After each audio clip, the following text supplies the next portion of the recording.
అవును, ఒంటరిగా వచ్చావేంటమ్మా? బావేడే? అబ్బా వస్తున్నాడు గాని నువ్వు మంచి పోజులో వయ్యారుగా నిలబడు, నిన్న ఫోటో తీస్తాను. చచ్చే, ఈ వయసులో నాకు ఫోటో ఏమిటే? ఓసే ముసిల్దానా, ఇది అమెరికా కెమెరానే, దీంట్లో నువ్వు పిచ్చ లెవెల్లో పడతావు. అలాగా? సరిగ్గా ఆగాగు.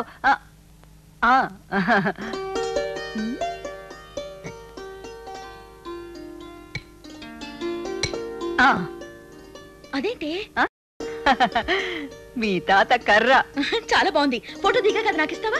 అమ్మో, ఇది పక్కలో లేదే, నాకు నిద్ర పట్టది.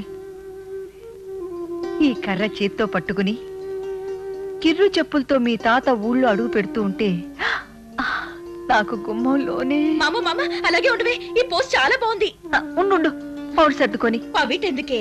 ఇది ఫోటోలో పడుతుందిగా. చీచి, ఈ కెమెరాతో తీస్తే బట్టలు లేకుండా పడతారు.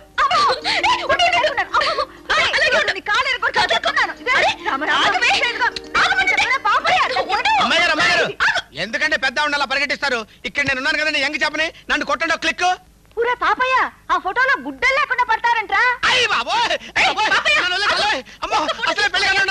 ఈ ఫోటో ఎవరికైనా దొరికిందంటే నాకు పెళ్ళే కాదు, పెటాకులే కాదు.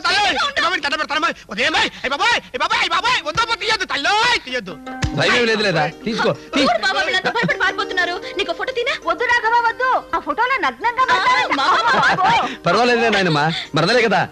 రావే తీసుకో, కొంచెం ఇటు, కొంచెం కొంచెం వెనక్కి, ఫుల్ గతి. సూపర్ బావా. రామయ్య రా. ఏంటమ్మా ఇంటికి రాకుండా ఇక్కడికి వచ్చావు? పెళ్లికి ముందు ఇల్లు మర్చిపోయావంటే పెళ్ళాక నాన్నను కూడా మర్చిపోతా. అప్పుడు నేనే మీ ఇంటికి వచ్చి కాపురం ఉంటాలే మామయ్య. సరదా కన్నా అల్లుడు, ఆడపిల్ల ప్రేమని అమ్మా నాన్న ఆశించకూడదు, అది అల్లుడి సొత్తు. దమ్ వస్తాతే. బాయ్ ముస్లి. మంచిది మామయ్య.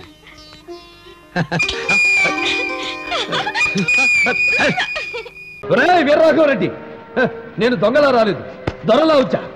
నీ ఊరొచ్చా, నీ ఇంటికి వచ్చా, నీ నట్టింటికి వచ్చా. మీ అమ్మ నిజంగా నిన్ను రాయలసీమ గడ్డపై కనుంటే నీ అబ్బ